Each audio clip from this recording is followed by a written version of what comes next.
Oh man, musician, songwriter, producer Hannah V is in the building.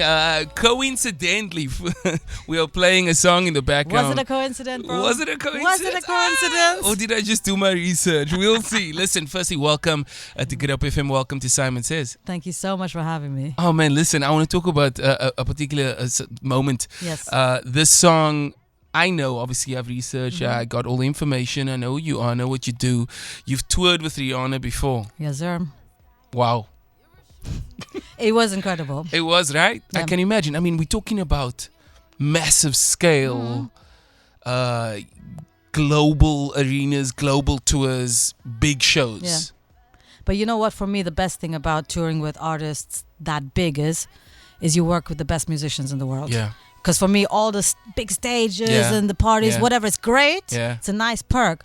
But for me, to be on stage with these people that are sharpening my skills day after day, night after night. Come on. Do you know what I mean? Love that. That's the real. Win. Yeah, that's the win, man. Yeah, that's the win. I think we constantly go out there and we just wanna keep sharp. We wanna keep learning. You wanna keep growing, and no matter how it happens, sometimes it happens in front of 50,000 people. Sometimes it happens in front of 2 or 3. Yeah, exactly. Let's talk about Diamonds as well. Yes. You were also involved in a cover of the song, and not just anyone. We're talking about the Bridgerton version. Crazy, bro. Season 2, right? Crazy. So what happened was I was on a plane from Berlin to London. My family, I grew up in Berlin. My parents live in Berlin. Yeah. And I got a call from a publisher saying, Hannah, do you have time to do a string arrangement of Diamonds? I was like, yeah, sure. I was like, when do you need it by? And he was like, in 4 hours. I was like, cool. My flight is 1.5 hours. You got by your the laptop time, with you, right? And I spoke to my string arranger. I was like, okay, we can turn it around. I got home within 5-6 hours. I'd sent it off. It was cut to film the same night. What? The same night. We were like, yo, it's not even done yet. Like, this was just like proof of concept. They're like, nope, it's on. You got the gig. As in, it's on. Oh, man. So it goes on to Bridgerton, right? Yes. And, I mean, we get to watch it. Yes. We watch the series like normal consumers. We're looking for, what's his name? The guy who's not on season. I know. We're looking for him. Yes. We're like, where's Jean? What's his name? Where's the hot dude? Yeah, where's Reggie Jean? Yeah, where's that guy? And then we hear all these incredible versions of the songs. And as I mentioned off air, I mean, your version was just so beautiful, man. I remember just living in the music, because I think there wasn't this kind of thing in season 1. I think it was all... There was a bit, but again, you know what? I think sometimes when you get these last minute calls, you don't have time to overthink it, right? I had half an hour. So you sit down, you think about it for 2-3 minutes, you channel the energy, and just whatever comes out. That's it, done. Oh, man. And there's something beautiful about that energy, I like that. There's something beautiful about having less time to overthink. Because you just have to go with your instinct. Your training and your instinct will take you through it. That is beautiful, man. We're chatting to Hannah V right now. Listen, all the musicians listening, all the songwriters listening, all the producers listening, all the artists listening. This is someone who I have sitting right opposite me right now, who has a wealth of experience. And if I look at who you've worked with, I can kind of pick up you've been doing this for a while. For a second. Right? Yeah. I see there's some Jessie Jane here. There's some Teo Cruz. When it comes to writing, or producing and writing, you've worked with Layla Hathaway. Yes. She was here 27 Jan. I Did you hung see out it? with her in the band, of course. Oh, man. Yeah. Listen. I used to play for Layla, so yeah. Oh, I would just want to sit in a rehearsal. Listen, you know what was interesting for me? Just quick sidebar. And I was talking to her musicians about this. When you're in a band, you don't think about who you're working with, right? Because I'm just like, I'm focusing, I'm trying to be tight with the band, I'm focusing on my parts, I'm concentrating on Layla. Watching the gig, this was the first time I've seen her since I've played for her. Oh, wow. And you're sitting there, I'm standing there, I'm watching her, and I'm thinking, this is insane. This is one of the best vocalists on this planet. Absolutely. And I was on tour. This is my homie. Yeah. And you did this with you, like I did that with her. Yeah. But when you listen as a listener, as a punter, it blew me away. I can imagine that. And I mean, if you think of the setting of, that's one of my favorite stages in Cape Town. First time I've been. Beautiful. Wow. I've been on that stage a few times. To be on that stage and have that intimacy with the crowd, but also it's 5,000-6,000 people. It's ridiculous, man. Layla Hathaway. We also want to talk about JP Cooper. Yes. I got to chat to him last year. Oh, did you? Amazing. When he came here. Yeah, but we chatted. Let me just check with Brody, who's our resident videographer and digital guru. JP Cooper. Zoom, was that? It was on Zoom? Yeah. Yeah. Yes, Zoom first, and then we also went to the concert. And another incredible artist, man. And I know you worked on the project called Rays Under Grey Skies, which is also, side note, why you are avoiding being in, is it London at the moment? Correct. Avoiding Nobody being got time for them grey skies. Avoiding being under grey skies, but so he did Rays Under a Grey Sky. I know he grew up in Manchester. That's right. And you got to work with him eventually. And I mean, that album. Yeah. Can we just throw some titles out there? September Song, obviously being one of the bigger, more released songs, but there's a few special songs on that album. The Only Reason. Is the that only on reasons on that album. I did produce Mama's Praise with Stormzy and JP. I mean, that album is ridiculous. But this gig, I was here when JP was. Okay. Yeah. And I'd produced Let It Be. Oh. We produced this in Abbey Road. I produced this in Abbey Road for JP. This was during lockdown. Lockdown opened for like 2-3 weeks or whatever. And so we got into Abbey Road and I produced an EP for him. Oh, wow. And JP said to me, Hannah, we always do one cover, because our covers do really well. And he said, Hannah, I want to do Let It Be because we're in Abbey Road. Of course. We're in Studio 2. We're in the Beatles studio. Oh, and so I started the arrangement at home. And this was like in the middle when everything was going down. Yeah. And I just sat there for hours and hours thinking, what is the message I want people to take from this? We need hope. We need hope. Yeah.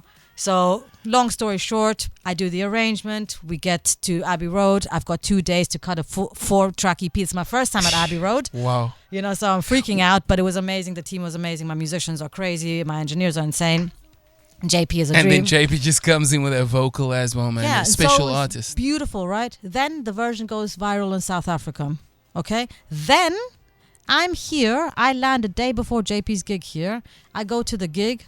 I see him performing my version of Let It Be. Oh, wow. When I tell you I broke down, because sometimes you do your job, like I said with Layla, you do your thing and you just do it. It's my job and I love it and I'm passionate about it, but I'm not really aware of how far it reaches. Yeah. And then you see it. You see it. You're in that moment. Yo. Sounds like you've had a lot of special goosebump moments in Cape Town.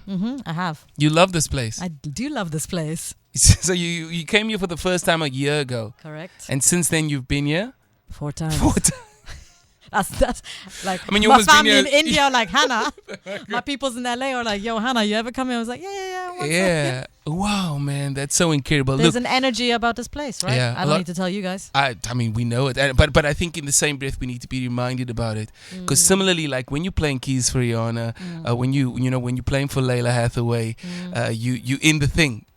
But you you have know to what? step outside of it sometimes. Even Layla said, obviously we were hanging after the gig, before the gig, whatever. She's like, these have been my best crowds. There's the way South Africans love music is different. It's different, bro. It's different. I've been all over the world, and it's different here. Straight. Love that. Listen, Cape Town, Hannah V's in the building. She's letting you know that the way we love music, our deep connection with music, the way we sing along, the way we just live in the spirit of performances. You're special, Cape Town. You're special, South Africa. We chatted to Hannah just after these. Sound of the City Focus with Saaiman Says. It is Chad Saaiman on the beat with you. 20 minutes before 7, we are having a conversation with Hannah V. Now, I saw DJ Easy sent a message on to the WhatsApp line, just showing love and just giving a round of applause to Hannah V. He's a music connoisseur. What's up, Easy? Thanks for the love, my bro. He's a music connoisseur, so he knows all about you. So the music lovers, man. Love it. Love it. Listen, here for it. When you write for an artist, let's say you're writing for Layla, let's say you're writing, do you have these songs before the time? No. For me, there's so many different ways of being a songwriter or being a producer.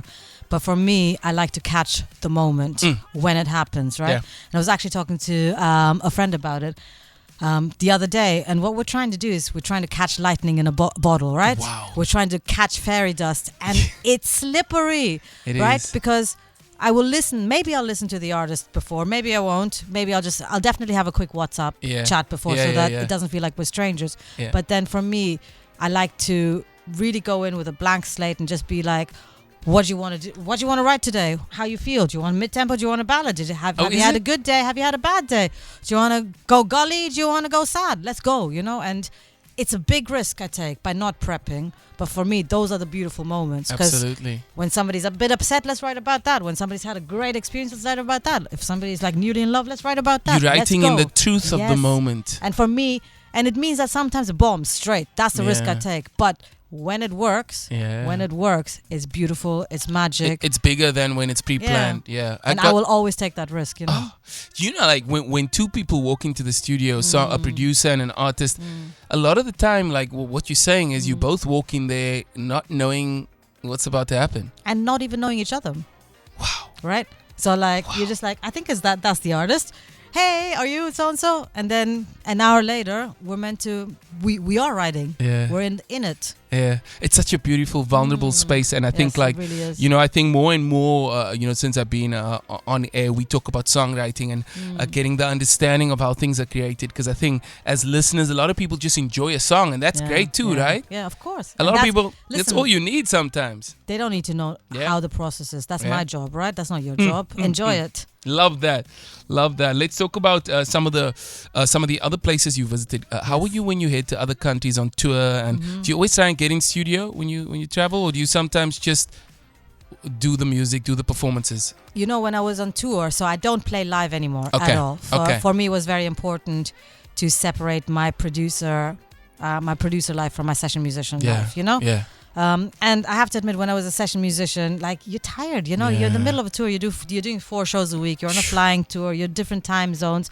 But the one thing I would always do, always is explore the city I was in, this country. And I just make a random friend somewhere and just be like, yo, can you take me out just to one bar, to one something, just a little small thing. Just something, to get a feeling. 20 minutes, 30 minutes, I just want to get a feel of a city, and you only get that through the locals. Yeah, man. Right? I heard you were at Cozy Corner. Yes. Amin, my bro. Shout out to Amin Iran. Listen, man, he took you there. He took me there. Listen, he's been talking to me about Cozy Corner from day one. He's like, yo, Hannah, this is the best Gatsby, rah. And so he promised me the next time we hit the studio, we're going to go there, and that's what happened. And you guys, it was delicious. Was it good? Yeah, you probably delicious. Had okay, cool. Let's not get into the order, because we all have our favorite orders at our favorite. He broke it down to me, and he's like, you shouldn't get a masala steak because rah. Listen, it's science, man. It's art. It's art. The char grilled, that's what I got. I that's thought what he so. made Yeah. I know. I think I have an idea what we're talking about. Listen, and Weinberg is such a great space in terms of, Amin Iran's making music there. Youngster CPT's making music there. It's like a beautiful space, and these places are in their conversations. And so many great producers like yourself have seen these places, and it's part of our culture, and we love that for us, and we love that for you too. Let's talk about the future. What goes down in terms of the music you're making here now? Can you talk about it, or is it? Yeah, sure. It's really exciting. I've got a bunch of releases coming out with artists that I'm working with here and Josie, and it's just exciting, man. It's just exciting to kind of slowly.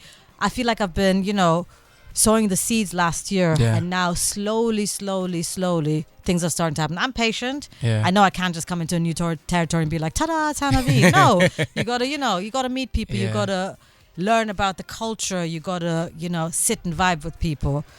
But I feel like I'm getting a really good feel. And of the country, of the people, and how I can contribute. Okay. Because that's important to me too. What can I bring specifically to the table? 100%. Tell me about the working process. If you compare Cape Town, Joburg, to the rest of the world, to the States or the UK, for example, what do we do differently here? Culture, bro. Culture is a big thing for me, right? I'm Indian, I'm South Indian, I'm Tamil Christian. It goes deep, right? Yeah. Culture is a big thing for me, so I recognize culture. Okay. Right? Okay. So when I'm working with, with Zulu artists, with Xhosa artists, with colored artists or whatever, through song, through lyrics, I'm getting a crash course into people's culture. And that's a powerful thing. That's a beautiful thing. That's right? Spiritual. That's magical, man. Listen, and because I come from a culture that I'm proud of my culture as well, it's like I recognize it fast. Okay. And for me, I feel like it's a privilege for me to help you all tell your stories to your people. Love that. That's amazing. Incredible. What a privilege. Yeah. You know? And musically, in terms of sounds, in terms Yeah. of productions, do you get inspired by anything on this side? I mean, thoughts on Amapiano and the sound I of, mean, of the insane. world Love right it. now? Absolutely As obsessed with it. How do you explain Amapiano as a producer if someone didn't know? You know what? On a technical level, there's so many things that we just don't do like that. Why is the bass so loud? Where's the kick drum? What is going on? Yeah, Why yeah. the arrangement so long? But then when you hear it here, you're just like, Okay. it all makes sense, and this Yeah. is how it has to be. And like Amin's actually promised to proper teach me the ropes, because I'm just I just need to be in an Amapiano session, because I just Yeah. want to see how you all create this. Like, Because where do you start? Is it the chords? listen, I I'm thi- about to find out. I don't know. Yeah. I mean, let us know, bro. Yeah. We gotta get Amin in here to let us know how we do this. Maybe we should do one in live on air. Listen, I'm I down. think- yeah, let's make that happen. I mean, Ronnie, if you're listening, we're gonna maybe try and create a piano record live on air. Hannah's gonna be here. You can give her the lesson on air. If she's still in town, we'll try and make that happen. What do you think of that? I think that's a great You think that's idea. cool? Let go. Okay. Listen, do you want to send a shout out to anyone from Cape Town that you've met? Anyone else Listen, here? shout out to all my peoples from Yeah. HP, Yeah. Lavender Hill, all my church people. HP and Nova Park? Is that what you're talking? Okay. Brody. Is it? All Brody's right, from Brody. there, yeah. As well as you brought two young gentlemen with you. Let me see if I remember. It's Killian, age 15, and Caleb, age 20, turning 21. Correct? Wow, well done, bro. Yeah. No, Okay, I listen. And these are your homies? These are my homies. Oh man, I Yeah. love that. How do you enjoy the community? I think the community is beautiful. I think in the West, we sometimes forget how important community is. The West is a hustle. The West is cold. Everybody's stressed out. Nobody's got time for each other. And it's fine. It is what it is, right? Yeah. We're out there trying to, very ambitious, trying to do certain things, but something gets lost in that culture. And I come from another culture. I'm Indian, right? Yeah. And so there's something that happened to me in Cape Town in South Africa, where when people take time out, people have time to meet you, even for a quick 20 minutes or whatever. People have time. Yeah. People make the time. Make time. Sorry. And People make the time. I love that. That's so profound, because so many people don't make the time. Yeah. And I appreciate the love I'm getting out here. I feel Cape Townian, bro. I can't lie. Listen, Hannah V, we love that for you. We appreciate you, appreciate your talent, we appreciate your time. Thank you for coming to spend some Thank you time for with us having me. and having this conversation. We're going to put this one out on the podcast. If any of your friends miss it, the visuals will go out in the next week or two. And I just want to say, man, our door is open. Our home is your home. Thank you so You much. make your music with us. So we're blessed and privileged to have you here. And I sincerely hope that when the songs are done, Yes. that we get our hands on it. Oh, absolutely. Is that a deal? Don't you worry about that. Oh man, Hannah V, thank you so much for your time. Thanks for having me.